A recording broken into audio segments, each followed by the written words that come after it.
Hey there, YouTube land, and I have my kids with me today. Well, Matthew is here, and Cass is pretty much passing out after marathoning Town of Salem, which is actually a really great and addictive game. So if you haven't checked it out, check it out. And it's perfect for Halloween because it's all about murder. It is.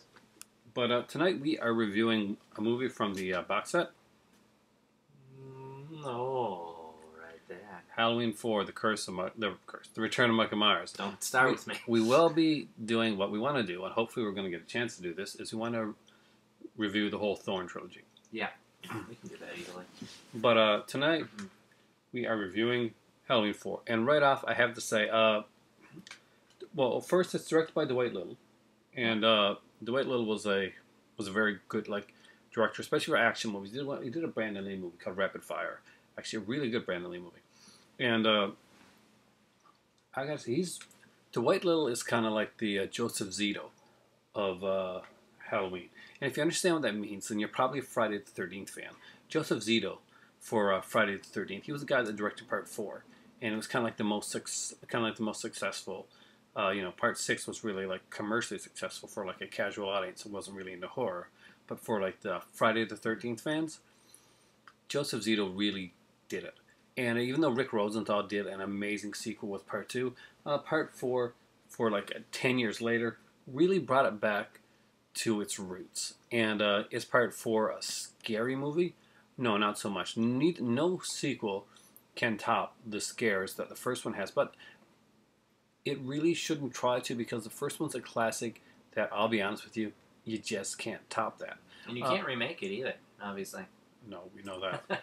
But Part 4 stars very young Danielle Harris before she became the smoking hot babe that she is now, which is kind of weird when you look at it now and realize, she's like such a little girl there. It's almost like a different character. Different girl. Yeah. Well, she was a different character, I guess, wasn't she? Yeah. Danielle Harris isn't the one who came back and played. Yep. That's sad.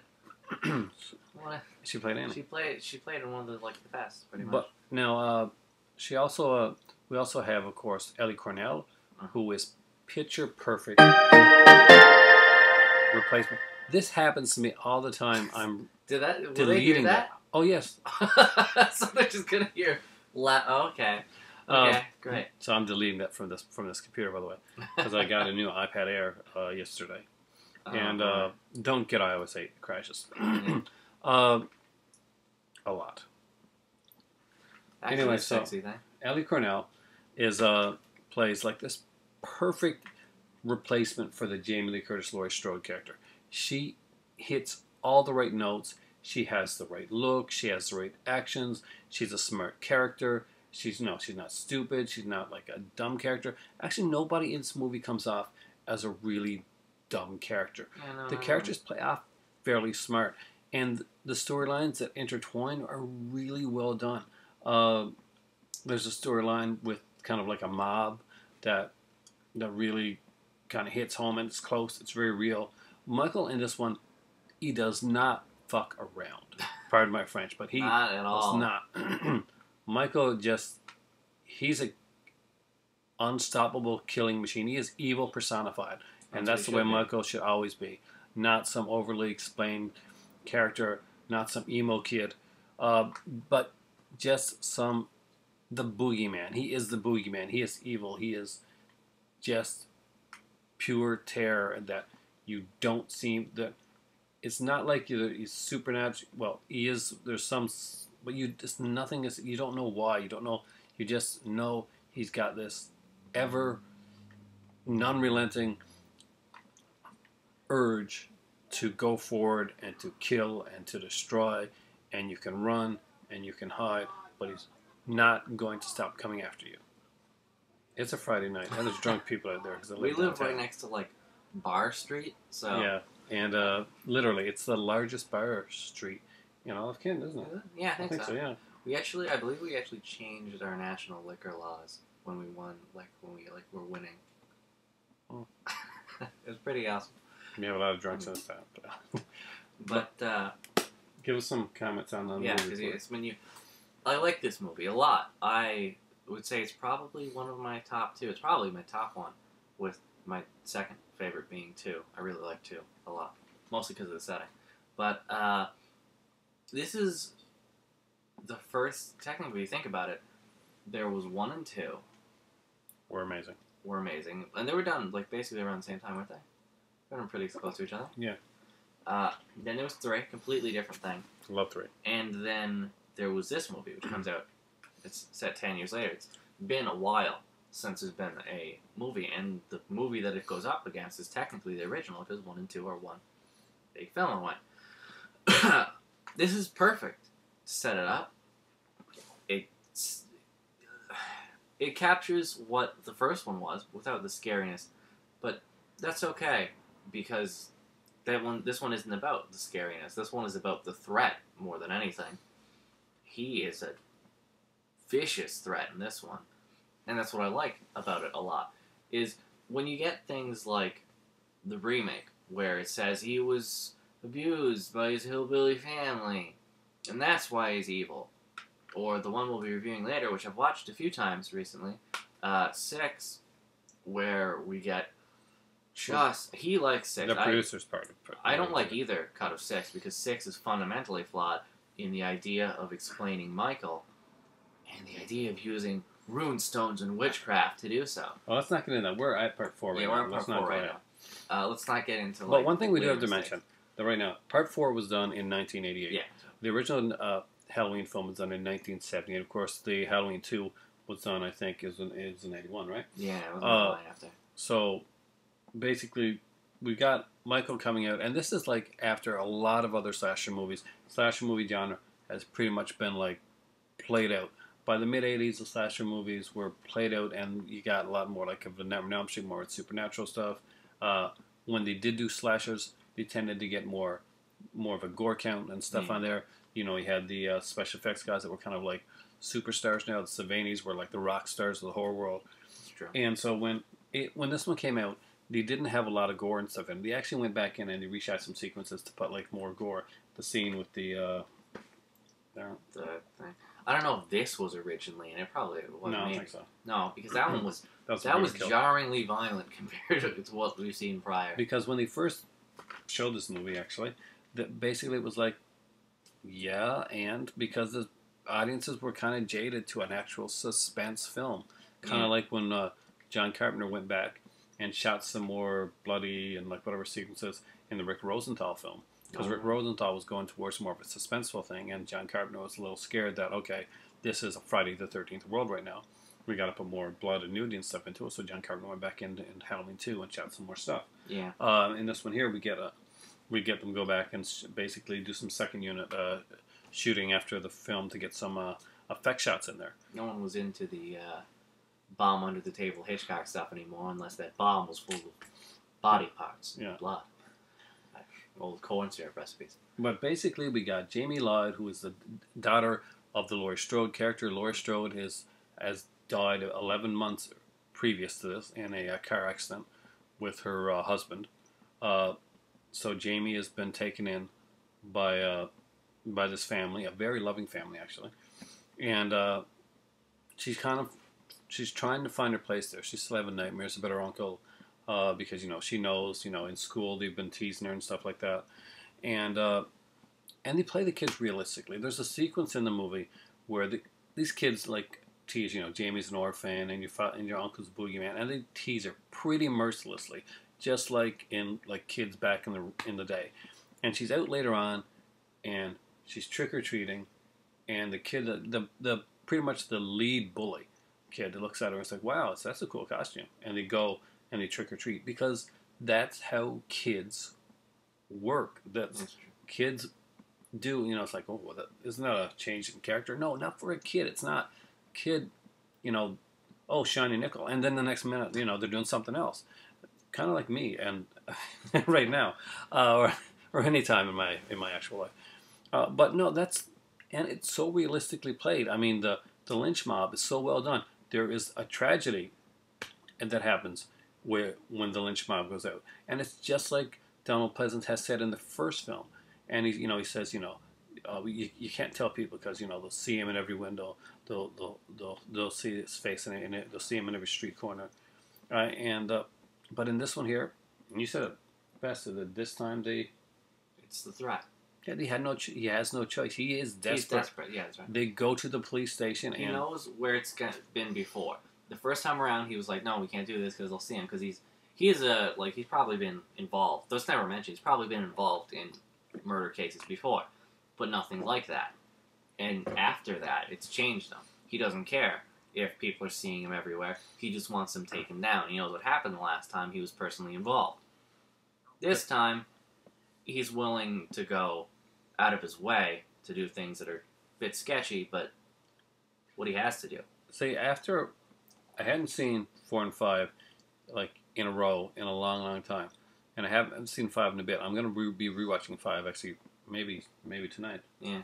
And I never really got the drastic change in the Loomis character in Part 5, but watching this one again, I really see how the desperation is building to how dark he becomes in the 5th chapter. It actually makes sense. There's a really natural progression in his character, a really downward spiral in the way that he is, and the amount of and the kind of the humanity that he has. It's just so freaking good to see characters that are this fleshed out in a movie like this, and they don't have to. I mean, this movie could have coasted on its name. It could have easily coasted on its name, but it didn't do that. It went in. It had a lot of allusions to the original one. It did a lot of new stuff. It brought in characters that you really did care about. Yeah. It brought in a smoking hot babe too. And a lot of film series, especially like horror film series specifically, do have the problem of just coasting on their name. I think the worst one for it that I know of is Hellraiser. After Part 2, Hellraiser got the name. You told me to watch Part 3 with my girlfriend because we were like, we're gonna watch a bunch of horror movies, and we watched Part 1 and 2. You asked if you should, and you were like, going. should you watch Part? I was like, should I watch Part 3? I know Part 4 is really bad. I haven't watched Part 3 in a very long time. And you're like, Part 3 is worth a watch. You should watch it. It's worth a watch. No, it was not. It was worth a watch. It went against. They had the Metallica song. Don't start with me. No, Motorhead. Piston head. Motorhead. A piston head. The Cenobite with a piston in his head. Jeez. But it had the Motorhead music though. What I have to say though about this film that is good, is that it should be evident on any time that I've come on the show, don't like, it's a show thing, and we've mentioned any Halloween things, usually Zombie-ween, because I love making fun of Zombie-ween. I don't like him having an explanation. I hate that. And this film gets it, I think, a little bit. It does like a little bit of like stuff. But there's a scene early on, just after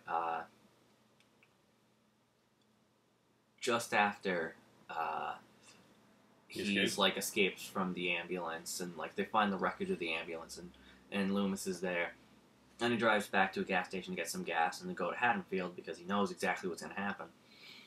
Oh. And we just like a few minutes earlier seen a scene where the bandaged up, like kind of like hospital garb wearing Michael kills a guy for his mechanic for his overalls, because he has a thing for overalls for some reason.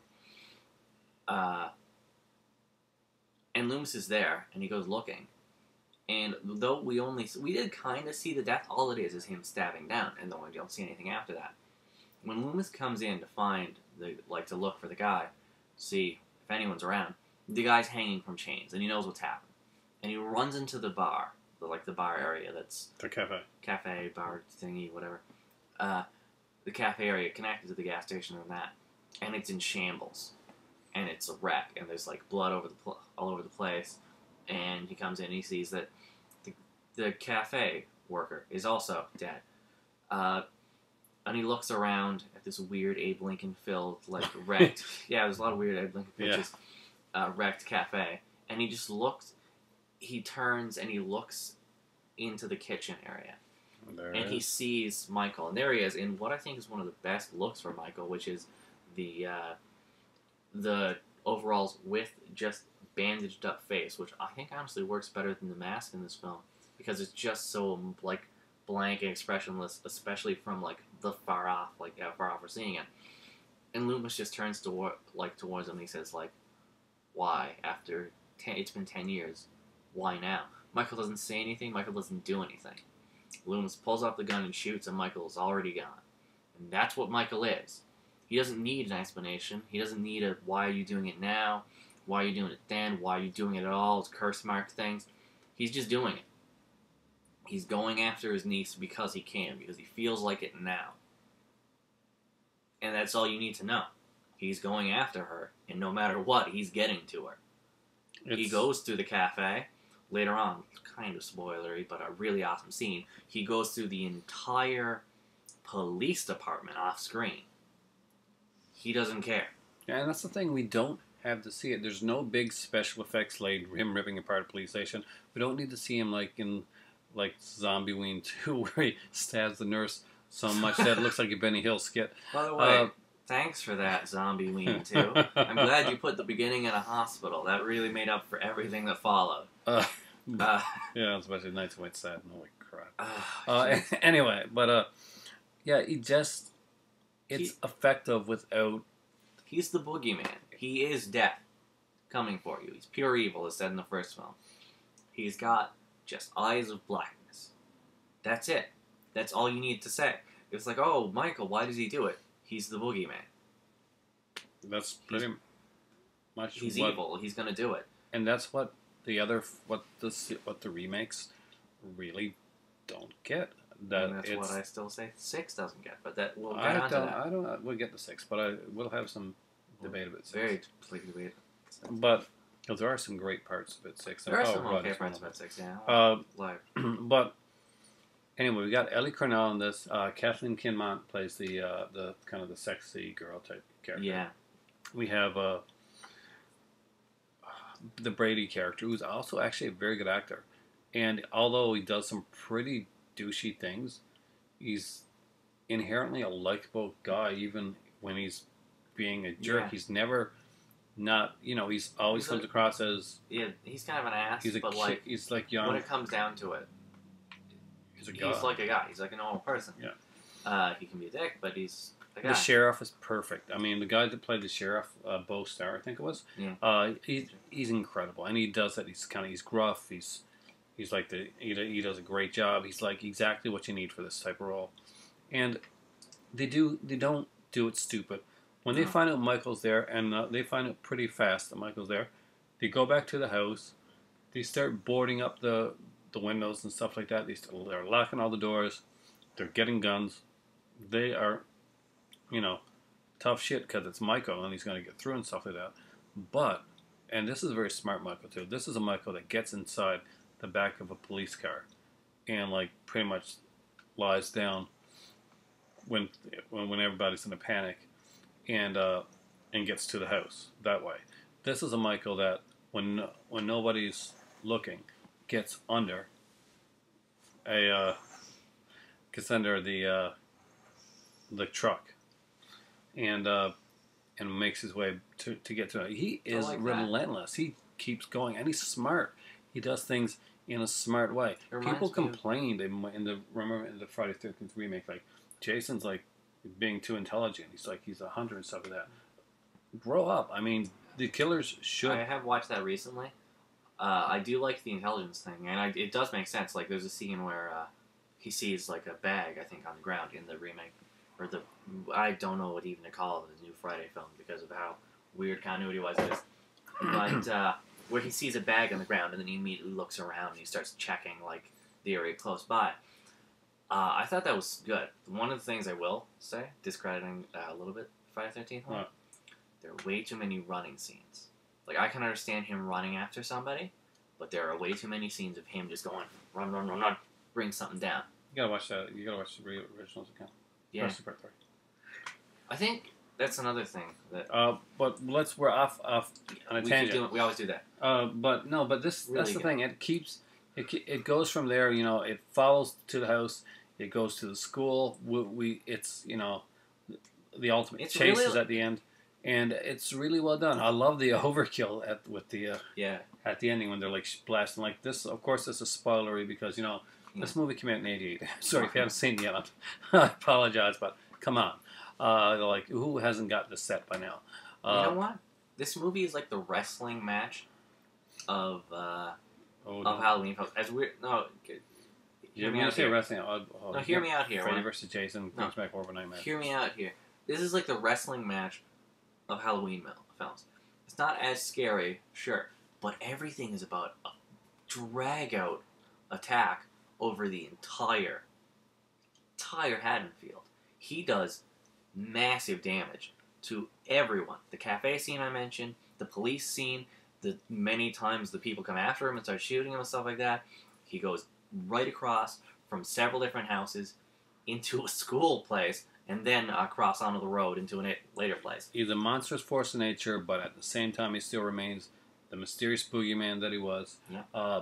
Danielle Harris is a great addition to the canon of the Halloween series. Yeah. Ellie Cornell does an amazing job. It's such a shame what would happen, but you know, it's fantastic. One thing I got to mention this because it's kind of hilarious is Donald Pleasance. Oh. Okay, so he's got a scar on his face, right? And when for anybody that's got the set, the bonus disc has the as a 50-minute making of, like, you know, Scream Factory put on the parts 2 and part 3 when they put them out on their own. Well, the bonus disc has like a 50-minute making of Halloween 4, like kind of like behind the scenes thing, and it has also like a 45-minute making of Halloween 5 as well. So plus it's got Horror's Hollow Grounds for each of those films, which is awesome. So all this kind of features that you expect on Scream Factory Halloween, although people say, you know, okay, they're not on here. No, they're not right on here, but they are on the on bonus disc. So you still get like an in-depth like view on this film here. Well, one story, and I got to say this: Donald Pleasance's girlfriend and him was on set with him when he was making the movie, and they were watching some of the rushes. So she's like, "Oh my God, Donald!" She said, "What's that? It looks like you got a fried egg in your face." And the scar actually does kind of look like a fried egg. It's a really bad, like, when you see It's the not a good first perspective. shots of, like, him, and there's, like, he's got kind of a burned, weird-looking thing here, but there's also, like, a weird bump coming out. Yeah, and It's pretty bad. So they didn't really notice at first. So the scar was changed a lot and done really well actually afterwards. You can really tell. But there's scenes. There's still a few scenes actually. Yeah. It makes a great drinking game actually with the scar. You know, take a drink every time you see the egg scar because it comes in and out and it's hilarious. They should have went back in the reshots for that, but you know, they're not. I don't think that anybody knew that. Yeah, although this was Halloween. And Kyle wanted it to do well. Nobody expected this one to do as well as it did, which is what caused Part 5 to be rushed out the way that it was. Mm. And we're about to watch Part 5 now, and I honestly, that's the one that I think is probably the weaker link out of 4, 5, and 6. But it also it's hard to. has some great Well, stuff. to be fair, I mean, you like greatly debate. But final conclusions on Part 4, Matt. This was the perfect way to, one, do a Halloween film at all, and two, do a Halloween film after 10 years of not actually having a Halloween film. This is how you revisit a series. Not Zombieween, and not 20 years later. Definitely not Resurrection. Yeah. This is how you revisit something that was about pure evil and the boogeyman, by making him the boogeyman. It gets back to the base of what Halloween was all about. It does it well. And not only that, we've got a very competent director. We've got a fantastic cast in this one here. Some great shots in the film. Just some very amazing work overall. A tight script, some great editing, and overall just a great film. Now we're gonna go watch number 5. Well, you guys, You hopefully, guys do whatever you guys do comment when down we're below. not making a video. comment down below, and you know, like, subscribe, comment, and because me and Matt want to be able to do more of these. One of these movies. Exactly, and tell us what you think of Part 4. We are going to go on and watch the number 5 because we're going to try and watch the Thorn Trilogy over the weekend, and it's going to be our kind of our big thing right now. Yeah. I'm doing like a early Halloween thing where I started last week watching horror movies and TV shows. I've even read some Friday 13th comics, which I was going to review, and I might review down the road as well. So I read some Halloween comics actually. I reread Night Dance. I love Night Dance is really good as well. Night Dance is like the Halloween sequel that we wanted to see. But It fits with this actually, with the whole like boogeyman / intelligent killer thing. Really well. If you have never read Night Dance, strongly recommend you pick it up. Extremely well done. But we're off to watch Halloween 5, and we'll talk to you guys afterwards. So this is going to upload while I get tea. Yeah. And you put on Halloween 5. Yeah, I guess. So it's time for tea. What are we dealing with here? Evil. I can't believe you answered yourself like that. I do. I was How totally was I going to going to answer set you. up the stinger without doing the thing first? Like, I would have just, my stinger would have just been It is, evil. it is totally time for tea. What kind of tea, Matthew? Oh God. Evil tea.